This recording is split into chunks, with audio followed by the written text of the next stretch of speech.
ನಮಸ್ಕಾರ ವೀಕ್ಷಕರೇ, ನಾನು ಚಪಾತಿ ಜೊತೆಗೆ ಒಂದು ಹೀರೆಕಾಯಿ ಪಲ್ಯ ಹೇಗೆ ಮಾಡೋದು ಇನ್ಸ್ಟೆಂಟಾಗಿ ಒಂದು 5-10 ಮಿನಿಟ್ಸಲ್ಲೇ ಮಾಡ್ಕೋಬಹುದು.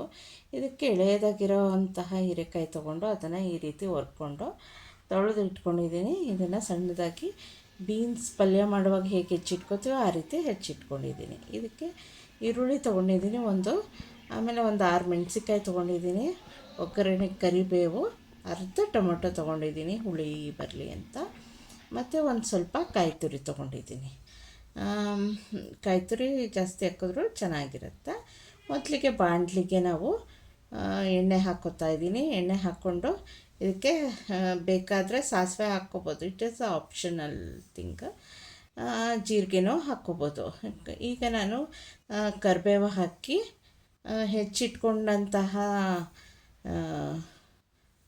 ಈರುಳ್ಳಿನೂ ಸಹ ಹಾಕಿ, ಆಮೇಲೆ ಉದ್ದುದ್ದಕ್ಕೆ ಸಿಳ್ಕೊಂಡಿರೋಂತಹ ಹಸಿಮೆಣಸಿನ್ಕಾಯಿ ಒಂದು 5-6 ತೊಗೊಂಡಿದ್ದೀನಿ. ನಾನಿಲ್ಲಿ 1/4 kg ಹೀರೆಕಾಯಿ ತೊಗೊಂಡಿದ್ದೀನಿ. ಅರ್ಧ kg ತೊಗೊಂಡಿದ್ದೆ, 2 ಹೀರೆಕಾಯಿ ಬಂತು, ಅದರಲ್ಲಿ 1 ಹೀರೆಕಾಯಲ್ಲಿ ಪಲ್ಯ ಮಾಡ್ತಾಯಿದ್ದೀನಿ. ಆಮೇಲೆ ಅರ್ಧ ಟೊಮೊಟೊ ಹಾಕಿ ಇದನ್ನು ಚೆನ್ನಾಗಿ ಎಣ್ಣೆನಲ್ಲೇ ಫ್ರೈ ಮಾಡ್ಕೋಬೇಕು. ನಾನು ಇಲ್ಲಿ ಅತಿಯಾಗಿ ಎಣ್ಣೆ ಬಳಸ್ತಾ ಇಲ್ಲ. ಆನಂತರ ಇವಾಗ ನಾನು ಹೆಚ್ಚಿಟ್ಕೊಂಡಂತಹ ಹೀರೆಕಾಯಿನೂ ಹಾಕಿ ಎಣ್ಣೆನಲ್ಲೇ ಫ್ರೈ ಮಾಡ್ತೀನಿ. ಹೀರೆಕಾಯಿನ ಏನು ಬೇಯಿಸೋ ಅವಶ್ಯಕತೆ ಇಲ್ಲ, ಸಣ್ಣದಾಗಿ ಹೆಚ್ಚಿಟ್ಕೊಂಡಿರೋದ್ರಿಂದ ಬೇಗ ಬೆಂದ್ಕೊಂಬಿಡುತ್ತೆ ಅದು. ಇದು ಇನ್ಸ್ಟೆಂಟಾಗಿ ಆಗುತ್ತೆ ಮತ್ತು ತುಂಬ ರುಚಿಯಾಗೂ ಇರುತ್ತೆ. ಮಕ್ಕಳು ಇಷ್ಟಪಟ್ಟು ತಿನ್ನೋವಂತಹ ಒಂದು ಪಲ್ಯನೂ ಕೂಡ ಹೌದು.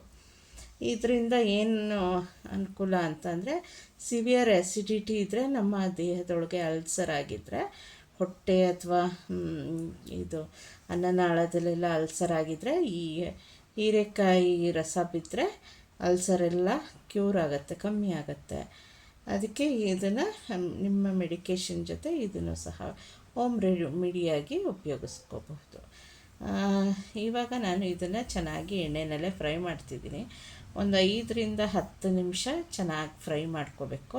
ನಿಮಗೆ ಗೊತ್ತಾಗುತ್ತೆ, ಹೀರೆಕಾಯ್ದು ಒಂಥರ ಹಸಿ ವಾಸನೆ ಎಲ್ಲ ಹೋಗಿ ಒಂದು ಅಂತ ಫ್ಲೇವರ್ ಬರುತ್ತೆ.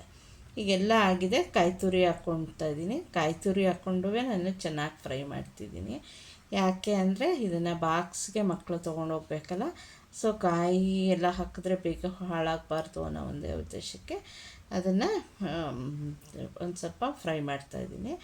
ಇಲ್ಲಿ ಇನ್ಸ್ಟೆಂಟಾಗಿ ಮನೇಲಿ ಮಾಡಿದಾಗ ತಿನ್ನೋದಾದರೆ ಕಾಯಿ ತುರಿ ಹಾಕಿದ ತಕ್ಷಣ ಆಫ್ ಮಾಡಿಕೊಂಡ್ರೆ ಏನೂ ಸಮಸ್ಯೆ ಆಗೋದಿಲ್ಲ, ಚೆನ್ನಾಗಿರುತ್ತೆ. ಇದೊಂದು ನನಗೆ ಯಾರೋ ಒಬ್ಬರು ಚಪಾತಿ ಜೊತೆಗೆ ಒಂದು ಪಲ್ಯನ ಇನ್ಸ್ಟೆಂಟಾಗಿ ಮಾಡೋವಂತಹ ಒಂದು ಪಲ್ಯ ತಿಳಿಸ್ಕೊಡಿ ಅಂತ ನನಗೆ ಮೆಸೇಜ್ ಮಾಡಿದರು. ಆದ್ದರಿಂದ ನಾನು ಈ ಒಂದು ಪಲ್ಯನ ತೋರಿಸ್ತಾ ಇದ್ದೀನಿ. It is a very easy recipe. ನಿಮ್ಮ ಮನೆಯಲ್ಲೂ ನೀವು ತಯಾರು ಮಾಡ್ಕೋಬೋದು, ಅಥವಾ ನೀವೆಲ್ಲ ಬ್ಯಾಚುಲರ್ಸ್ ಆಗಿದ್ದರೆ ಇನ್ಸ್ಟೆಂಟಾಗಿ ನೀವು ಮಾಡಿಕೊಂಡು ಉಪಯೋಗಿಸ್ಬೋದು. ವೀಕ್ಷಕರೇ, ಇದನ್ನು ಚಪಾತಿ ಜೊತೆಗೆ ಸರ್ವ್ ಮಾಡಿ ಅಥವಾ ಅನ್ನದ ಜೊತೆಗೂ ಒಂದು ಸೈಡ್ ಡಿಶ್ ಆಗಿ ಉಪಯೋಗಿಸ್ಕೋಬಹುದು. ನಿಮಗೆ ಈ ರೆಸಿಪಿ ಇಷ್ಟ ಆದರೆ ನಿಮ್ಮ ಮನೆಯಲ್ಲೂ ಟ್ರೈ ಮಾಡಿ ವೀಕ್ಷಕರೇ. ಇದನ್ನು ನಾನು ಚಪಾತಿ ಹಾಗೂ ಒಂದು ಟೊಮ್ಯಾಟೊ ಚಟ್ನಿ ಜೊತೆ ಸರ್ವ್ ಮಾಡಿದ್ದೀನಿ. ನಮ್ಮ ಮನೆಯಲ್ಲೂ ಎಲ್ಲರೂ ಇಷ್ಟಪಟ್ಟರು, ನೀವು ಇಷ್ಟಪಡ್ತೀರಾ ಅಂತ ಭಾವಿಸ್ತಾ ವಂದನೆಗಳೊಂದಿಗೆ ಮುಗಿಸ್ತಾ ಇದ್ದೀನಿ. Thank you.